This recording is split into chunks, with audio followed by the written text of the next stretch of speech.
ఇంట్లో గ్రోత్ స్టోరీలో national institution for transforming India, దీన్నే మనం నీతి ఆయోగ్ అనుకున్నాం కదండి. నీతి Aayog is the premier policy think tank of the government of India that offers both directional and policy recommendations. ఈ నీతి ఆయోగ్ అనేది మనకి ఇండియాకి వచ్చేటప్పటికి థింక్ ట్యాంక్ కింద దీన్ని భావిస్తూ ఉంటారండి. అంటే ఇందులోంచి ఆలోచనలు అనేవి మనకి పుడతాయి. ఎలా ఇది చేయాలి, ఏ సెక్టార్స్ బాగున్నాయి, ఏ సెక్టార్స్ని డెవలప్ చేయడానికి మనం ఎంతెంత పెట్టుబడులు పెట్టాలి, ఏ టైప్ ఆఫ్ సపోర్ట్ అనేది ఇవ్వాలి ఎంటర్ప్రెన్యూర్స్కి అనేది ఈ నీతి ఆయోగ్ మనకి ఇది చేస్తూ ఉంటుంది. ఇది వచ్చేటప్పటికి ఏం చేస్తుంది అంటే డైరెక్షనల్ అండ్ పాలసీ రికమెండేషన్స్, ఏ డైరెక్షన్లో మూవ్ అవ్వాలి అండ్ ఎటువైపు వెళ్తే మనకు బెటర్ రిజల్ట్స్ వస్తాయి అనే డైరెక్షన్స్ ఇస్తుంది. అలా కాకుండా పాలసీలను కూడా రికమెండ్ చేస్తుంది అండి. ఇది అంటే గవర్నమెంట్ ఏ టైప్ ఆఫ్ పాలసీని తీసుకొస్తే ఎక్కువ మంది ఎంటర్ప్రెన్యూర్స్కి ఉపయోగపడుతుందని. Its creation is centered around 2 hubs.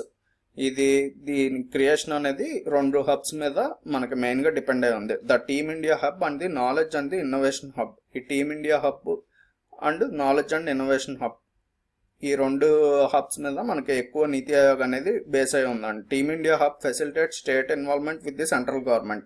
ఈ టీమ్ ఇండియా హబ్ అనేది మనకి స్టేట్ గవర్నమెంట్ అనేది సెంట్రల్ గవర్నమెంట్తో కలిపి వర్క్ చేసి ఎవరైతే వాళ్ళ స్టేట్లో ఎంటర్ప్రెన్యూర్స్ ఉన్నారో వాళ్ళకి ఎక్కువ సపోర్ట్ ఇచ్చేటట్టు హెల్ప్ చేస్తుంది ఇది. While the knowledge and innovation hub enhances NITI's think tank capabilities. ఈ నాలెడ్జ్ అండ్ ఇన్నోవేషన్ హబ్ వచ్చేటప్పటికి వాళ్ళకి ఏ టైప్లో అంటే ఎంటర్ప్రెన్యూర్స్ ఉన్నా సరే వాళ్ళకి చాలా డౌట్స్ ఉంటాయి కదండి. వాళ్ళు ఏ సెక్టర్లో పెట్టాలి, ఎవరిని అప్రోచ్ అవ్వాలి, ఇలా లోన్ రావాలంటే వాళ్ళకి, లేకపోతే ఆ మార్కెట్లో ఉన్న డిఫరెంట్ అవకాశాలు ఏంటి వాళ్ళకి అని చెప్పి ఇలాంటివన్నీ వాళ్ళకి గైడ్ చేయడం కోసం అని ఈ నాలెడ్జ్ అండ్ ఇన్నోవేషన్ హబ్ అనేది పెట్టారండి. ఇది వచ్చేటప్పటికి మనకి ఇందులో ఒక మేము తయారు చేసాం. 5 ఇయర్ ప్లాన్స్లో మన వాళ్ళు పెట్టుకుంటే గ్రోత్ అనేది పెద్ద ఎక్కువ లేదు కదండి, ఎకానమిక్ గ్రోత్ అనేది. అందుకని ఇతను వద్దని చెప్పి నీతి ఆయోగ్ వచ్చేటప్పటికి బెటర్ అని చెప్పి ఫీల్ అవుతా క్రియేట్ చేసింది మేము ఇది. Next, NITI Aayog serves as the platform for bringing states together in national interest.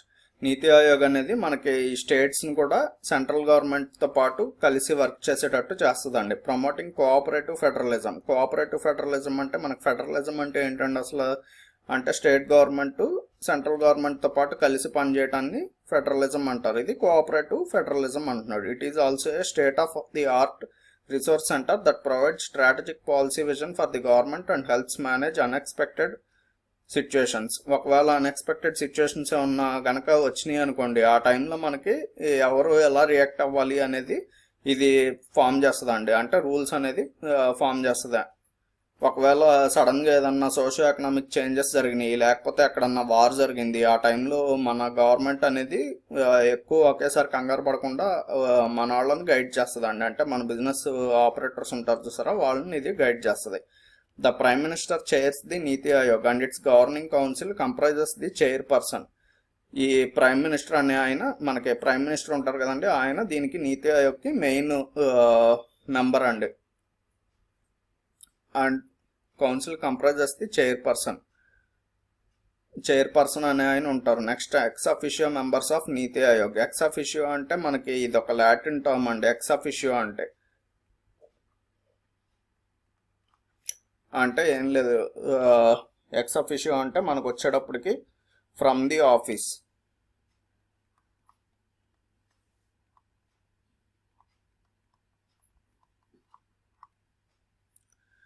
ఇందులో నీతి ఆయోగ్ ఆఫీస్ మెంబర్స్ ఉంటారు కదా, వాళ్ళు కూడా ఉంటారు. నెక్స్ట్ వచ్చేటప్పటికి వైస్ చైర్పర్సన్ ఉంటారు. దీనికి మళ్ళీ ఫుల్ టైం మెంబర్స్, కొంతమంది మెంబర్స్ ఏమో ఫుల్ టైం మెంబర్స్ ఉంటారు. And chief ministers of states, ఇప్పుడు ఏ స్టేట్ కా స్టేట్ సీఎంలు ఉంటారు కదా, వాళ్ళు కూడా ఇందులో members.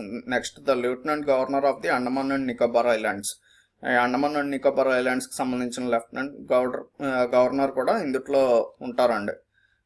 Special invitees of the NITI Aayog. కొంతమంది స్పెషల్గా ఇన్వైట్ చేస్తారు. అంటే కొన్ని రంగాల్లో బాగా ప్రముఖమైన వాళ్ళు లేకపోతే ఇంటలెక్చువల్స్ ఉంటారు కదా, అలాంటి వాళ్ళని కూడా స్పెషల్ ఇన్వైటీస్ కింద ట్రీట్ చేస్తారు. Functions of NITI Aayog. NITI Aayog is responsible for various functions such as developing A shared vision for national development, promoting cooperative federalism, creating viable plans at the village level. నీతి ఆయోగ్ అనేది ఏమేమి వాటికి రెస్పాన్సిబుల్ అంటే కొన్ని రకాల shared vision for national development. ఇందులో ఉన్న members అందరూ కలిసి మనకి ఏ టైప్ ఆఫ్ యాక్టివిటీస్ మనం చేస్తే కనుక నేషన్ అనేది డెవలప్ అవుతుంది, మనం ఏ స్టేట్ అండ్ సెంటర్ కలిసి ఎలా పనిచేస్తే మనకి బెటర్ రిజల్ట్స్ అనేది బిజినెస్ స్ట్రక్చర్లో మనం తీసుకురాగలం, ఇలాంటివన్నీ కూడా వీళ్ళు ప్లాన్ చేస్తారండి. Next creating viable plans at the village level. అసలు మనకి పల్లెటూర్లు పట్టుకొమ్మలు అని చెప్పి చెబుతూ ఉంటారు కదా, అంటే అక్కడి నుంచి డెవలప్మెంట్ కనుక స్టార్ట్ అయితే గ్రౌండ్ లెవెల్ నుంచి మనకి డెవలప్మెంట్ అనేది కనుక స్టార్ట్ అయింది అనుకోండి, అప్పుడు అది సస్టైన్ అవుతుందని చెప్పి విలేజ్ లెవెల్ నుంచి కనుక డెవలప్మెంట్ అనేది రావాలని విలేజ్ లెవెల్ నుంచి వీళ్ళు వైబుల్ ప్లాన్స్ అనేవి తీసుకురావడానికి ట్రై చేస్తారు. Next ensuring national security is also included in economic strategy. అదే కాకుండా మనకు బార్డర్స్ దగ్గర వచ్చేటప్పటికి ఫారిన్ కంట్రీస్ నుంచి, అంటే మన నైబరింగ్ కంట్రీస్ ఉంటాయి సరే, వాటి నుంచి ఏం థ్రెట్ రాకుండా మన నేషన్ని మనం కాపాడుకోవడం కూడా ఇందులో ఒక భాగమే అండి.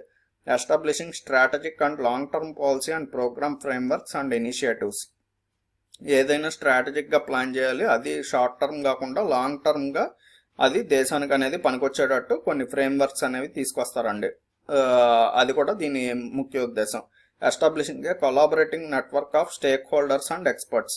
అందుట్లో కొంత నెట్వర్క్ అనేది క్రియేట్ చేస్తారు వీళ్ళు. అంటే అందుట్లో ఎవరెవరు ఉంటారంటే ఆ నెట్వర్క్లో మనకి స్టేక్ హోల్డర్స్ ఎవరైతే పెట్టుబడులు పెడతారో అందుట్లో, అది కాకుండా ఎక్స్పర్ట్స్, ఆ రంగాలు ఏ రంగాలు అయితే మన వాళ్ళు నీతి ఆయోగ్ వాళ్ళు డీల్ చేస్తున్నారో ఆ రంగాల్లో ఎవరైతే ఎక్స్పర్ట్స్ ఉంటారో ఆ ఎక్స్పర్ట్స్ని వీళ్ళందరినీ కలిపి ఉంచడానికి ఒక నెట్వర్క్ అనేది ఫామ్ చేస్తారు. అది కూడా ఇందుట్లో ముఖ్యమైన వీటిల్లో ఒకటి. అది providing a forum to resolve issues.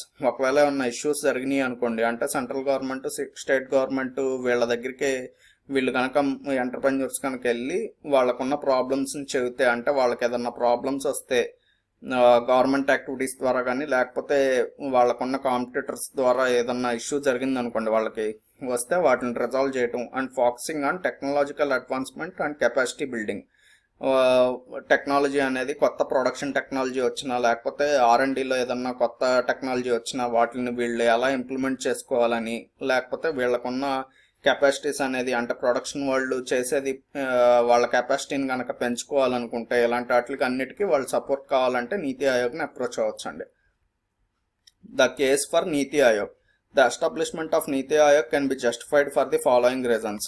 ఈ నీతి ఆయోగ్ని అసలు ఎందుకు ఫామ్ చేశారు, అది ఫామ్ చేయటం అనేది ఎందుకు ఇంపార్టెంట్ అనేది ఈ కింద ఉన్న రీజన్స్ ద్వారా జస్టిఫై చేసుకోవచ్చు. The planning commission was not in tune with the new development strategy.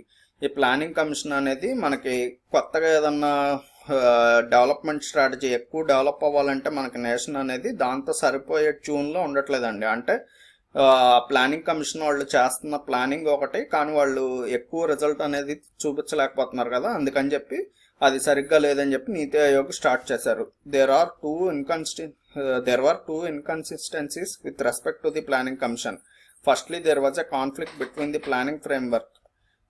దాంట్లో మనకి మెయిన్గా ప్లానింగ్ కమిషన్ ద్వారా 2 ఇన్కన్సిస్టెన్సీస్ అనేవి గమనించారండి మన వాళ్ళు. అవి ఏమేంటంటే ఫస్ట్ది వచ్చేటప్పటికి conflict between the planning framework.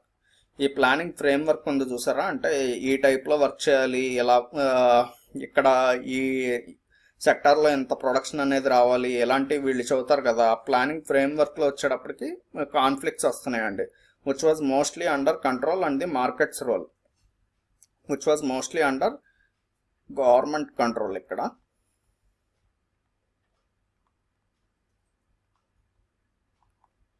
అంటే గవర్నమెంట్ అనేది ఎక్కువ కంట్రోల్ అనేది చేస్తూ ఉంటుందండి. కానీ మార్కెట్ రోల్ వచ్చేటప్పటికి మార్కెట్లో మనకు ఉండే వీళ్ళు ఉంటారు చూసారా, ప్రొడ్యూసర్స్ కానీ లేకపోతే ట్రేడర్స్ కానీ, వీళ్ళు వచ్చేటప్పటికి గవర్నమెంట్ చెప్పిన దానికన్నా బయట మార్కెట్లో సిచ్యువేషన్స్ వచ్చేటప్పటికి వేరేగా ఉంటాయండి.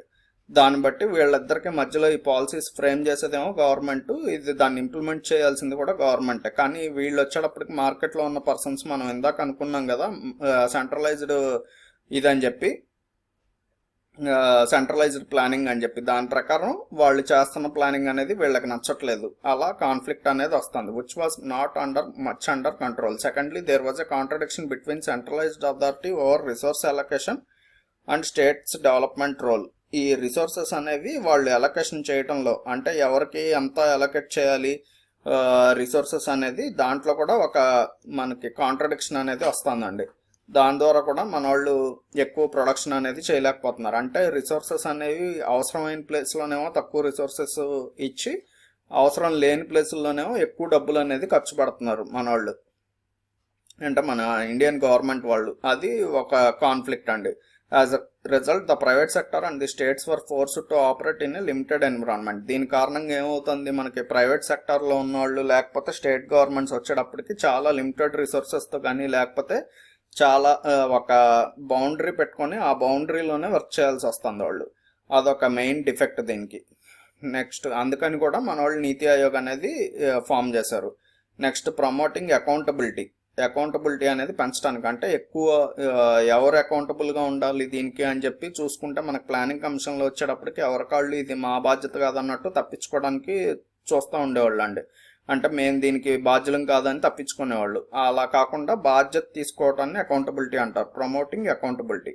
Under the previous 5-year plan approach, the reviews process took place after the plan period had ended. ఈ 5-year ప్లానింగ్లో వచ్చేటప్పటికి మనకు మొత్తం అంతా ప్లానింగ్ ఇయర్ అంతా అయిపోయిన తర్వాత, అంటే ఆ 5 years టైం ఫ్రేమ్ ఉంటుంది చూసారా, అదంతా అయిపోయిన తర్వాత ఒకసారి రివ్యూ చేసుకునేవాళ్ళు అండి. అంటే మనం ఏమేమి ప్లాన్ చేసాము, ఎంతవరకు టార్గెట్ పెట్టుకున్నాం, ఎంత అచీవ్ చేసాం అనేది. దాని మూలన ఏమవుతుందంటే ఒకవేళ అది సక్సెస్ అయితే అయినట్టు, లేకపోతే ఫెయిల్యూర్ అయితే ఇంకా ఫెయిల్యూర్ అయినట్టు. Which mean that no one has held accountable for the plans outcomes. ఒకవేళ ఫెయిల్ అయింది అనుకోండి, ఎవరు బాధ్యత తీసుకునేవాళ్ళు కాదు. ఎందుకని ఫెయిల్ అయిందంటే ఎవరికాళ్ళు ఇది మాది కాదు తప్పు అని చెప్పి అంటారు. అదొక డిఫెక్ట్ దీనికి. However NITI Aayog has setup A development monitoring and evaluation office that collects real time data on the performance of various ministries to ensure accountability. అదే నీతి ఆయోగ్ వచ్చేటప్పటికి ఏ సెక్టార్కి ఆ సెక్టార్కి సెపరేట్ మీరు ఈ వర్క్ చేయాలి, మీరు ఈ సెక్టార్ని చూసుకుంటూ ఉండాలి అని చెప్పి వాళ్ళకి టార్గెట్స్ లాగా ఇచ్చారండి. దాని వలన ఏంటంటే వాళ్ళు కనుక అచీవ్ చేయలేకపోయారు అనుకోండి, వాళ్ళు ఆ సెక్టార్కి సంబంధించిన బాధ్యత అనేది తీసుకోవాలి. దాని వలన మనకి అకౌంటబిలిటీ అనేది పెరిగిందండి. అది కూడా ఏంటంటే మనకి ఇయర్లీ ఎంత వచ్చింది, మనకి ప్రొడక్షన్లో డెవలప్మెంట్ ఎంత వచ్చింది, ఇవంతా కూడా మనకి రియల్ టైంలో తెలుస్తూ ఉంటాయి. ఎప్పుడు కావాలనుకుంటే అప్పుడు ఆ క్వార్టర్కి సంబంధించిన ఇన్ఫర్మేషన్ కానీ లేకపోతే ఆ ఇయర్కి సంబంధించిన హాఫ్ ఇయర్లీ ఇన్ఫర్మేషన్ ఇవంతా కూడా మనకి అప్పటికప్పుడు మనకి కళ్ళ ముందు కనిపిస్తుందండి. Physical federalism and internal governmental coordination. మనకి ఫిజికల్ ఫెడరలిజం అంటే ఫైనాన్షియల్ ఇది ఉంటుంది చూసారా మనకి, దాంట్లో federalism central government state government రెండు కలిపి పనిచేయటం. అండ్ ఇంటర్ గవర్నమెంట్ కోఆర్డినేషన్, ఒక గవర్నమెంట్కి ఇంకో గవర్నమెంట్ కోఆపరేట్ చేసుకోవటం. Central government may sometimes interfere or to be required to intervene in the planning and the other areas related to states. ఒక్కసారి state governments కనుక సరిగ్గా ప్లానింగ్ కానీ ఇలాంటివి చేయలేకపోతున్నాయి అనుకోండి, అంటే రిసోర్సెస్ అలొకేట్ చేసుకోవడం కానీ వీటిలో ఏదన్నా ఎక్కడన్నా ఫ్రాడ్స్ కానీ ఇలాంటివి జరుగుతున్నాయి అనుకోండి, ఆ టైంలో మాత్రం స్పెషల్ సిచ్యువేషన్స్లో సెంట్రల్ గవర్నమెంట్ అనేది ఇంటర్వ్యూన్ అవుతుంది ఈ స్టేట్ గవర్నమెంట్ పాలసీల్లో కానీ లేకపోతే వాటి ప్లానింగ్లో కానీ. While the states are primarily responsible for implementing those plans. ఒకవేళ సెంట్రల్ గవర్నమెంట్ కనుక ఇంటర్వ్యూన్ అయ్యి ప్లాన్ని కనుక చెప్పిందనుకోండి, అప్పుడు అది స్టేట్ గవర్నమెంట్స్ బాధ్యత దాన్ని ఇంప్లిమెంట్ చేయడం అనేది. In order to promote a culture for competitive federalism, NITI Aayog is creating rankings of states based on their performance across various areas. ఈ వీళ్ళకి మనకి స్టేట్స్కి మధ్యలో కనుక కాంపిటీషన్ పెట్టారనుకోండి, అంటే ఈ స్టేట్ కన్నా ఈ స్టేట్ ఇలా బాగా పర్ఫామ్ చేస్తుందని అలా ర్యాంకింగ్స్ కనుక ఇచ్చారనుకోండి, అప్పుడు ఒక స్టేట్ ఇంకో స్టేట్తో కాంపిటీషన్ పెట్టుకొని అప్పుడు బాగా పర్ఫామ్ చేస్తారని చెప్పి ఆలోచించి ఈ ర్యాంకింగ్ సిస్టమ్ అనేది తీసుకొచ్చారండి. Promoting innovation. ఆ ర్యాంకింగ్స్ అనేవి ఏ సెక్టార్స్ని బట్టి ఇచ్చారంటే మనకి ప్రమోటింగ్ ఇన్నోవేషన్ అనేది ఒక ఏ సెక్టార్లో అయినా ఇన్నోవేషన్ అనేది తీసుకొచ్చారనుకోండి ఆ స్టేట్ గవర్నమెంట్, వాళ్ళకి ర్యాంక్ అనేది పెరుగుతుంది కొన్ని వీళ్ళు సెలెక్ట్ చేసుకున్న సెక్టార్స్లో వచ్చేటప్పటికి. The Atal innovation mission, a part of NITI Aayog, has been instrumental in setting up of Atal tinkering labs and Atal incubation centres to support young innovators and startups throughout India. ఈ అటల్ ఇన్నోవేషన్ మిషన్ అనే దాని ప్రకారం ఇది మనకి నీతి ఆయోగ్లో ఒక పార్ట్ అండి. ఇది వచ్చేటప్పటికి has been instrumental in setting up Atal tinkering labs. మనకి ఇవేం చేస్తుందంటే ఈ అటల్ ఇన్నోవేషన్ మిషన్ అనేది అటల్ టింకరింగ్ ల్యాబ్స్ అని చెప్పి పెడుతుందండి. వీళ్ళు ఏం చేస్తారు, ఈ బిజినెస్లు పెట్టే వాళ్ళకి స్టార్టింగ్ ఎంటర్ప్రెన్యూర్స్ ఉంటారు చూసారా, వాళ్ళకి వచ్చేటప్పటికి ఇంక్యుబేషన్ సెంటర్స్ అంటే మనకి ఏంటండి ఈ బిజినెస్ ప్లాన్తో మనం కనుక వెళ్ళామనుకోండి, ఆ ఏరియా ఏది సెలెక్ట్ చేసుకోవాలి, లేకపోతే మీరు ఎక్కడ రా మెటీరియల్ ప్రొక్యూర్ చేసుకోవాలి, లోన్ కోసం ఎవరిని అప్రోచ్ అవ్వాలి, ఎవరు తక్కువకు లోన్ ఇస్తారు, మీరు ఏ మార్కెట్ కండిషన్స్లో వర్క్ చేయాలి, ఏది ఇది మీది బిజినెస్ వచ్చేటప్పటికి సైక్లికల్ బిజినెస్ లేకపోతే దీనికి కస్టమర్స్ ఎక్కువగా ఏ ఏజ్ గ్రూప్ వాళ్ళు ఉంటారు, ఇలాంటివన్నీ కూడా వాళ్ళు కొంతవరకు గైడెన్స్ అనేది ఇస్తారండి. మనకి టింకరింగ్ అంటే ఎప్పుడు కూడా ఏంటంటే ఉన్నదాన్ని అక్కడ కన్నా డెవలప్ చేయటం, అంటే పాడైపోయిన దాన్ని, ఇప్పుడు మనకి కార్కి టింకరింగ్ అంటారు చూసారా, టింకరింగ్ వర్క్ అంటారు, ఆ టైప్లోనే ఏదైనా పాడైపోయిన దాన్ని రిపేర్ చేయడం కానీ లేకపోతే ఉన్నదాన్ని అక్కడి నుంచి డెవలప్ చేయడం కానీ టింకరింగ్ అంటారు కదా, అది గుర్తుపెట్టుకోండి. Atal tinkering labs. Next, Atal incubation centres to support young innovators and startups through out India. దీని మెయిన్ ఉద్దేశం ఏంటంటే యంగ్ ఇన్నోవేటర్స్ ఎవరన్నా కొత్తగా ఏదన్నా కనిపెట్టినా సరే, వాళ్ళ ఏజ్కి లేకపోతే వాళ్ళ దీనికి సంబంధం లేకుండా, ఎడ్యుకేషన్కి సంబంధం లేకుండా వాళ్ళు ఏదైనా సరే ఇన్నోవేషన్గా ఏదన్నా పని ఈజీగా అయ్యేటట్టు ఏదన్నా స్టార్ట్ చేసిన దాన్ని డెవలప్ చేయాలన్నా, అంటే కొంతమంది ఉంటారు చూసారా, మనం పేపర్స్లో చదువుతూ ఉంటాం, కొబ్బరికాయలు ఒలవటానికి కొత్త టైప్ ఆఫ్ మెషిన్ కనిపెట్టారని, లేకపోతే చెట్లు ఎక్కడానికి ఒక టైప్ ఆఫ్ మెషిన్, లేకపోతే కరెంటు స్తంభాలు ఎక్కడానికి ఒక టైప్ ఆఫ్ మెషిన్ అని కొంతమంది కనిపెడతా ఉంటారు కదా, అలాంటి వాళ్ళని సపోర్ట్ చేయడానికి దానికి కూడా మనకి అటల్ టింకరింగ్ ల్యాబ్స్ అనేవి incubation centres ఉపయోగపడతాయండి. The NITI Aayog strategy for new India at the rate of 75 is a well thought out and constructive plan that aims to bring about positive and sustainable change for the betterment of the country. ఈ నీతి Aayog strategy new India at the rate of 75, ఇక్కడ నుంచి ఒక 75 years వరకు target పెట్టుకొని వీళ్ళు నీతి ఆయోగ్ అనేది work చేద్దాం అనుకుంటుందండి. అది వచ్చేటప్పటికి మనకు well thought out and constructive plan, బాగా ఆలోచించి కన్స్ట్రక్టివ్గా ఫామ్ చేసిన ప్లాన్ ఇది. ఇది వచ్చేటప్పటికి మనకి positive and sustainable change, positive change తీసుకొద్దాం అనుకుంటున్నారు, అది కూడా సస్టైనబుల్, మనకి కంటిన్యూస్గా అదే రేంజ్లో లేకపోతే డెవలప్మెంట్ జరిగే టైప్ ఆఫ్ ప్లాన్ అండి ఇది, కంట్రీ అనేది డెవలప్మెంట్ జరగడానికి. In December 2018, Niti Aayog published its National Strategy for New India with clear objectives for 2022 to 23. ఈ నీతి ఆయోగ్ అనేది మనకు 2018లో వీళ్ళు క్లియర్గా కొన్ని ఆబ్జెక్టివ్స్ అనేది ఫామ్ చేసుకున్నారండి. అది ఎప్పటికి వీళ్ళు ప్రైమరీ టార్గెట్ వచ్చేటప్పటికి 2022 to 23 ఈ టైం ఫ్రేమ్లో మనకి ఇవి అచీవ్ చేయాలని చెప్పి కొన్ని పెట్టుకున్నారు వాళ్ళు. The strategies covers 41 critical areas divided into 4 sections. అవి ఏమేంటంటే ఒక 41 క్రిటికల్ ఏరియాస్ అనేవి వీళ్ళు టార్గెట్ కింద పెట్టుకున్నారు, వాటిని మళ్ళీ 4 సెక్షన్స్ కింద డివైడ్ చేశారండి. Key drivers focus on the economic performance of India and includes chapters on growth, employment and doubling of farmers incomes. Growth అనేది ఎకానమీ అనేది గ్రోత్ ఉండాలి, ఎంప్లాయ్మెంట్ అనేది కల్పించాలి నిరుద్యోగులకి. నెక్స్ట్ వచ్చేటప్పటికి doubling of farmers incomes, farmers ఈ రైతులు ఎవరైతే ఉంటారో వాళ్ళ ఇన్కమ్ అనేది పెరగాలి. The report makes some key recommendations including accelerating the economy to achieve an average GDP growth rate. మన ఎకానమీ అనేది బాగా ఎక్కువగా ముందుకెళ్ళాలంటే జీడిపి గ్రోత్ రేట్ అనేది 8% అనేది ఉండాలి మనకి ఎప్పటికీ 2022 to 23. 2018 నుంచి అట్లీస్ట్ 8% జీడిపి అనేది పెరగాలి. $4 trillion ఎకానమీ అవ్వాలి 2022-23 కానీ టార్గెట్ పెట్టుకున్నారండి. కాకపోతే ఇది అచీవ్ చేయగలిగారా అంటే ఇంకా అచీవ్ చేయలేకపోయారండి. మనకి 2023-24కి మనకి ఇది వచ్చేటప్పటికి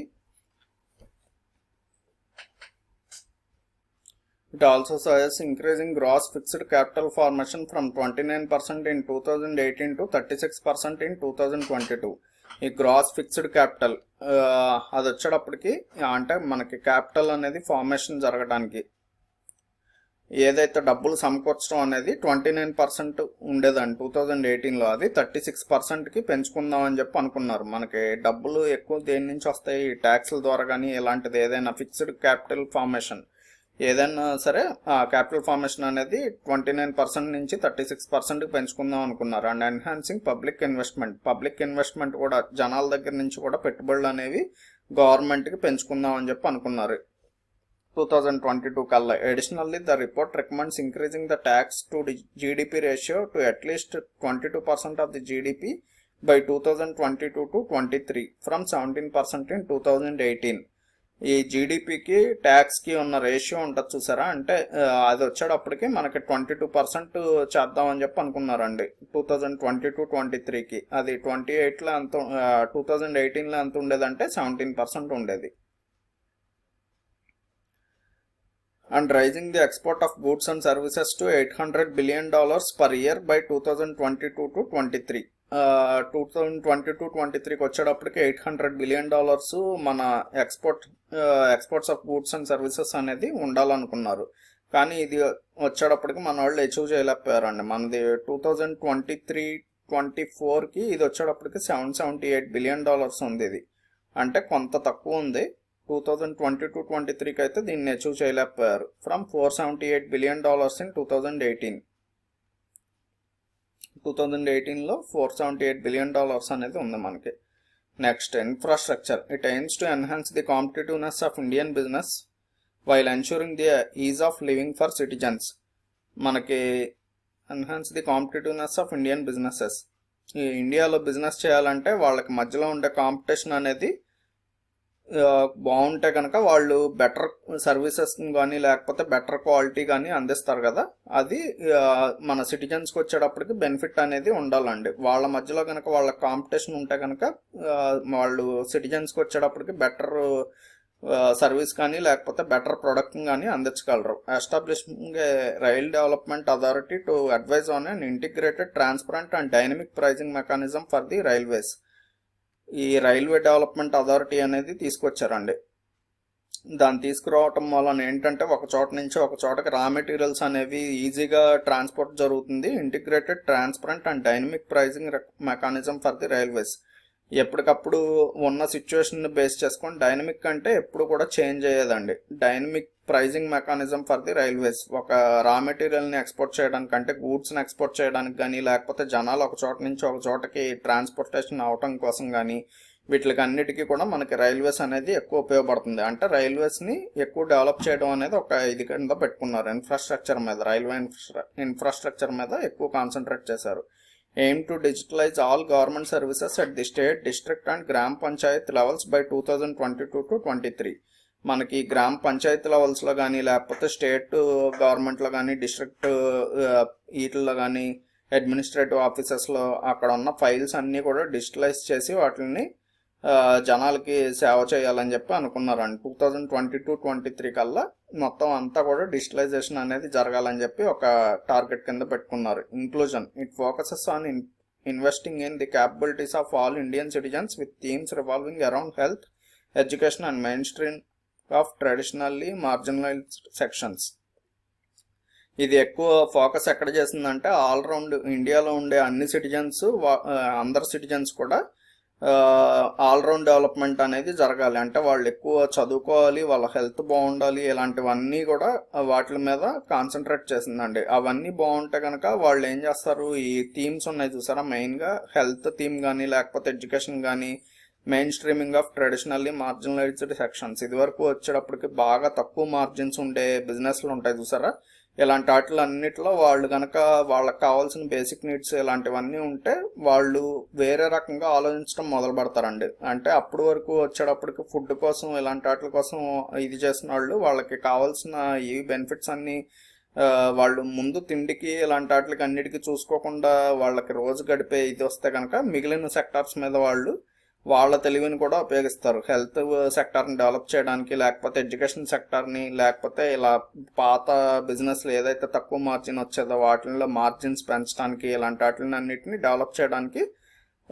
మిగిలిన ఇండియన్ సిటిజన్స్ కూడా అందరూ ఉపయోగపడతారని చెప్పి. The goal is to upgrade the quality of the school education. School education quality అనేది పెంచాలని చెప్పి అదొక గోల్ కింద పెట్టుకున్నారు. System and skills. School education system and also skills. అంటే వాళ్ళకున్న స్కిల్ సెట్ని కూడా ఎప్పటికప్పుడు వాళ్ళకి ఈ సిలబస్ అనేది మార్చడం, వాళ్ళ స్కిల్ సెట్ని పెంచుకుంటూ వెళ్ళటం. Which includes the creation of a new innovation ecosystem at the ground level by establishing at least 10,000 Atal tinkering labs by 2020 కల్లా ఒక 10,000 అటల్ టింకరింగ్ ల్యాబ్స్ అనేది పెడదామని చెప్పి అనుకున్నారండి. దాని మూలన ఏంటంటే ఇందాక అనుకున్నాం కదా, ఈ ఇన్నోవేటర్స్ లేకపోతే ఈ ఎంటర్ప్రెన్యూర్స్ ఉంటారు కదా, ఆ ఎకో సిస్టమ్ అనేది బాగా డెవలప్ చేయడం కోసం ఈ థింక్ ట్యాంక్స్ అనేది పెడదామని చెప్పి అనుకున్నారు, టింకరింగ్ ల్యాబ్స్ అనేది. Additionally, the plan involves conceptualizing an electronic national education registry for tracking each child's learning outcomes. ఇప్పుడులాగా మనకి ప్రోగ్రెస్ రిపోర్ట్లు ఇవ్వటం లేకపోతే వాళ్ళకి సర్టిఫికెట్లు ఇవ్వటం ఇలాంటివి కాకుండా ఈ నేషనల్లో ఉండే కంట్రీలో ఉండే సిటిజన్స్ అందరికీ కూడా వాళ్ళు ఏ క్లాస్ నుంచి ఏ క్లాస్ వరకు, కేజీ నుంచి పీజీ వరకు వాళ్ళు ఎలా చదువుతున్నారు అనేది మొత్తం అంతా కూడా వాళ్ళ రికార్డ్స్ అన్ని డిజిటలైజ్ అయ్యేటట్టు ఉంటే గవర్నమెంట్ వాళ్ళ ప్రోగ్రెస్ అనేది ట్రాక్ చేయడానికి వీలుగా ఉండేటట్టు చేద్దాం అనుకున్నారండి. Governance streamlining governance structures and optimising process to achieve better development outcomes including implementing the recommendations of the second administrative reforms commission. ఈ మొత్తం గవర్నమెంట్ స్ట్రక్చర్స్ని కానీ లేకపోతే అవి చేసే పనులు కానీ వీటిని అన్నింటినీ స్ట్రీమ్లైన్ చేయాలని చెప్పి అనుకున్నారండి. అంటే ఎక్కడైతే సరిగ్గా పనిచేయట్లేదో వాటిని అన్నింటినీ ఒక దారిలోకి తీసుకొద్దామని చెప్పి అనుకున్నారు. Including implementing the recommendations of the second administrative reforms commission. ఈ సెకండ్ అడ్మినిస్ట్రేటివ్ రిఫార్మ్స్ కమిషన్ ఏదైతే కొన్ని రికమెండ్ చేసిందో వాళ్ళు ఏదన్నా మార్పులు ఎలాంటివి ఏదన్నా చెబితే కనుక వాటిని కూడా ఫాలో అవుదాం అనుకున్నారు. The Indian government is planning to establish a new independent organisation called the arbitration council of India. ఈ ఇండియన్ గవర్నమెంట్ అనేది ఈ ఆర్బిట్రేషన్ కౌన్సిల్ అనేది తీసుకొద్దాం అనుకుందండి. ఆర్బిట్రేషన్ అంటే ఏంటంటే మనకి ఎప్పుడైనా మధ్యవర్తిత్వాన్ని ఆర్బిట్రేషన్ అంటారు. అంటే ఏంటంటే ఒక ఇద్దరు మనుషులు కొట్టుకుంటున్నారు అనుకోండి, ఏదన్నా పనులు, మనకు ఊళ్ళో పెద్ద మనిషి కానీ ఇలాంటి వాళ్ళు వస్తారు కదా, అంటే వాళ్ళు ఏం చేస్తారు, ఇద్దరిని కూర్చోబెట్టి మాట్లాడతారు. అలాంటి ఒక ఆర్బిట్రేషన్ కౌన్సిల్ అనేది తీసుకొద్దాం అనుకున్నారు ఇండియన్ గవర్నమెంట్ వాళ్ళు. This body will be responsible for evaluating the accrediting arbitral institutions and arbitrators to ensure that the arbitration process is cost effective and efficient. వీళ్ళు ఏం చేద్దాం అనుకున్నారంటే ఈ ఆర్బిట్రేట్ సిస్టమ్ అనేది తీసుకొచ్చి అది జనాలందరికీ కూడా అందుబాటులో ఉండాలి, చాలా తక్కువ డబ్బులు మాత్రమే వాళ్ళు ఫీజు కింద తీసుకోవాలి. And to reduce the need for court intervention. ఇలాంటి వాళ్ళు వచ్చేటప్పటికి కొంత ఈ మధ్యవర్తిత్వం తీసుకొని కొన్ని ప్రాబ్లమ్స్ అనేది కోర్టు వరకు వెళ్లకుండా వీళ్ళు బయట రిజాల్వ్ చేస్తారండి. దానికి ఇంత ఫీజు అని చెప్పి తీసుకుంటారు. ఇది జనాలందరికీ కూడా అందుబాటులో ఉండేటట్టు తక్కువ ఖర్చులోనే అయ్యేటట్టు చూసుకుందాం అని చెప్పి అనుకున్నారు. ఎందుకంటే కోర్టులకు వెళ్ళాం అనుకోండి, కొన్ని కేసులు మనకు తేలేటప్పటికి కొన్ని తరాలు పట్టేస్తాయి. అందుకని చెప్పి అలాంటి కేసులు ఇవన్నీ కోర్టుల వరకు వెళ్లకుండా ఈ సిస్టమ్ అనేది హెల్ప్ చేస్తుంది మనకి. The aim is to address the backlog of pending cases and is the workload of the regular court system. ఈ కోర్టులకి పని తగ్గించాలి, వాళ్ళ దగ్గర పేరుకుపోతున్న కేసులు ఉంటున్నాయి చూసారా, వాటిని కూడా తగ్గించాలనేది దీని ముఖ్య ఉద్దేశం. Next, financial resources for economic plans. ఈ ఎకనామిక్ ప్లాన్స్కి మనకి కావాల్సిన ఫైనాన్షియల్ రిసోర్సెస్ ఎక్కడి నుంచి ఇది చేసుకుంటారంటే, in India there are 3 primary sources of funds that are available for financing economic plans. ఇండియాలో మనకి ఎకనామిక్ ప్లాన్స్ అన్నిటిని ఇంప్లిమెంట్ చేయాలంటే కనుక మనకి ముఖ్యంగా 3 ఫైనాన్సింగ్ సోర్సెస్ ఉన్నాయండి. అవి ఏమేంటంటే domestic budgetary sources. Among the 3 primary sources of plan financing, domestic budgetary resources are the most significant. ఈ మూడిట్లో కూడా మళ్ళీ డొమెస్టిక్ బడ్జెట్ అనేది మెయిన్ రోల్ అనేది ప్లే చేస్తుందండి. Taxation is the most significant source. Main source వచ్చేటప్పటికి ట్యాక్సేషన్ అంటే మనకి గవర్నమెంట్ మన మీద వేసే ట్యాక్స్లు ఉంటాయి చూస్తారా, ఇది వచ్చేటప్పటికి దానికి major resource. With other sources including public borrowing. మిగిలిన సోర్సెస్ ఏంటంటే పబ్లిక్ బారోయింగ్, జనాల దగ్గర నుంచి డబ్బులు కలెక్ట్ చేయడం, అంటే అప్పుగా కలెక్ట్ చేయడం. మనకి బాండ్స్ ఇలాంటివి అమ్ముతూ ఉంటారు చూసారా, టీడీఆర్ బాండ్స్ అని లేకపోతే టీ బిల్స్ అని ఇలాంటివి ఉంటాయి కదా, అవన్నీ జనాల దగ్గర నుంచి కలెక్ట్ చేసే డబ్బులు. Small savings and public enterprise surplus. ఈ స్మాల్ సేవింగ్ స్కీమ్స్ ఉంటాయి చూసారా, అవి ఒకటి. లేకపోతే పబ్లిక్ ఎంటర్ప్రైజ్, మనకి గవర్నమెంట్ రన్ చేసే కంపెనీస్ ఉంటాయి కదా, వాటిల్లో ఉంటే సర్ప్లస్ క్యాష్. ఇవంతా కూడా మనకి ప్రైమరీ సోర్స్ కింద వస్తాయండి. దీనికి assistance is provide to states for their 5-year plans in addition to the funding for national government which is the central share in the 5-year plan. ఆ 5-year ప్లాన్ అనేది implement చేయాలంటే state గవర్నమెంట్కి central government అనేది కొంత support అయితే చేస్తుందండి, అంటే financial support అనేది. Deficit financing occurs when the total income of the government including revenue and capital accounts falls below its total expenditure. మనకి డెఫిసిట్ ఫైనాన్సింగ్లో డెఫిసిట్ అనేది ఎప్పుడు వస్తుందండి? ఎప్పుడైనా సరే మనం డబ్బులు సంపాదించేదానికన్నా మన ఖర్చులు కనుక పెరిగిపోయినాయి అనుకోండి, మనకి ఫైనాన్షియల్గా డెఫిసిట్లోకి వెళ్తాం. సేమ్ అదే రూల్ మనకి గవర్నమెంట్కి కూడా వర్తిస్తుందండి. ఎప్పుడైతే దాని revenue and capital accounts falls below its expenditure, అంటే వాళ్ళేమో డబ్బులేమో ఎక్కువగా ఖర్చు పెట్టేస్తున్నారు ఈ సోషల్ వెల్ఫేర్ స్కీమ్స్ మీద, లేకపోతే సోషల్ ఇన్ఫ్రాస్ట్రక్చర్ మీద, కానీ వాళ్ళకి రావాల్సిన ట్యాక్స్లు ఇలాంటివన్నీ కనుక తగ్గిపోయినాయి అనుకోండి, అప్పుడు మనకి గవర్నమెంట్ అనేది ఫైనాన్షియల్ డెఫిసిట్లోకి వెళ్తుంది. It is the second most important source of plan financing. In deficit financing surplus money from the tax payers is lent to the government. ఈ ట్యాక్స్ పేయర్స్ ఎవరైతే ఉంటారో వాళ్ళు దగ్గర నుంచి సర్ప్లస్ మనీ అనేది మళ్ళీ గవర్నమెంటే అప్పుగా తీసుకుంటుందండి. అంటే ట్యాక్స్ పేయర్స్ ఇన్కమ్ని గవర్నమెంట్ అనేది ఇన్కమ్ లాగా చూడకుండా దాన్ని గవర్నమెంట్ ఇన్స్టిట్యూషన్స్ దగ్గర నుంచి మళ్ళీ దాన్ని అప్పుగా తీసుకొని ఈ ఫైనాన్సింగ్ అనేది చేస్తుంది. And therefore it does not bother the tax payer. దాని మీద ట్యాక్స్ పేయర్కి డైరెక్ట్ ఇంపాక్ట్ అయితే ఏమి ఉండదండి. ఇండైరెక్ట్ ఇంపాక్ట్ ఉంటుంది, కానీ అందరి మీద కూడా డైరెక్ట్ ఇంపాక్ట్ అయితే ఏమి ఉండదు.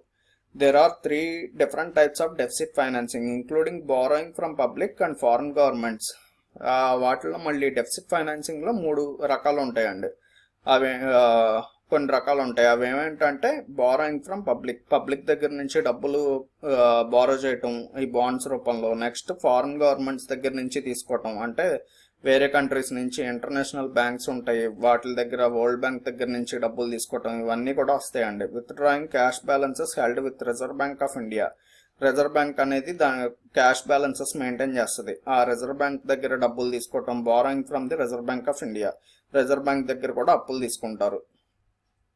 నెక్స్ట్ వచ్చేటప్పటికి foreign assistance. India has been receiving funds from the world bank primarily through the international bank for reconstruction and development, IBRD. India అనేది వరల్డ్ బ్యాంక్ దగ్గర నుంచి అప్పు తీసుకుంటుందండి. ఎలా వరల్డ్ బ్యాంక్ నుంచి డైరెక్ట్గా తీసుకోవడం అనేది కుదరదు. మళ్ళీ దానికి దేని ద్వారా అప్పు వస్తుందంటే మన ఇండియాకి international bank for reconstruction and development, వీళ్ళ ద్వారా IBRD వాళ్ళ ద్వారా మనం వరల్డ్ బ్యాంక్ దగ్గర అప్పు అనేది తీసుకుంటాం. And international development association IDA for several development projects, వీళ్ళ దగ్గర కూడా మనం వరల్డ్ బ్యాంక్ ద్వారా అప్పు తీసుకోవడానికి వీళ్ళు కూడా హెల్ప్ చేస్తారు మనకి. ఇంటర్నేషనల్ డెవలప్మెంట్ అసోసియేషన్ IDA వాళ్ళు.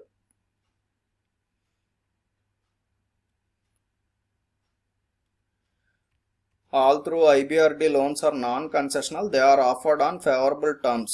ఈ IBRD లోన్స్ అనేవి వచ్చేటప్పటికి మనకి కన్సెషన్ అనేది ఏమి ఉండదండి, కానీ వీళ్ళు కొన్ని టర్మ్స్ అండ్ కండిషన్స్ పెడతారు. వాటిని బేస్ చేసుకొని మాత్రమే ఆ లోన్స్ అనేది ఇస్తారు. IBRD sovereign loans are primarily utilized for infrastructure, poverty elevation, rural development and human resource development projects. ఈ IBRD దగ్గర నుంచి తీసుకొచ్చిన లోన్స్ కూడా అవి ఎలా ఖర్చు పెట్టాలి అనే దానికి కూడా వాళ్ళు కొన్ని టర్మ్స్ అండ్ కండిషన్స్ అనేవి ఇస్తారండి. ఆ తీసుకొచ్చిన మనీ అనేదాన్ని ఎక్కడ పడితే అక్కడ మనం గవర్నమెంట్ ఇష్టం వచ్చినట్టు ఖర్చు పెట్టడానికి వీల్లేదు.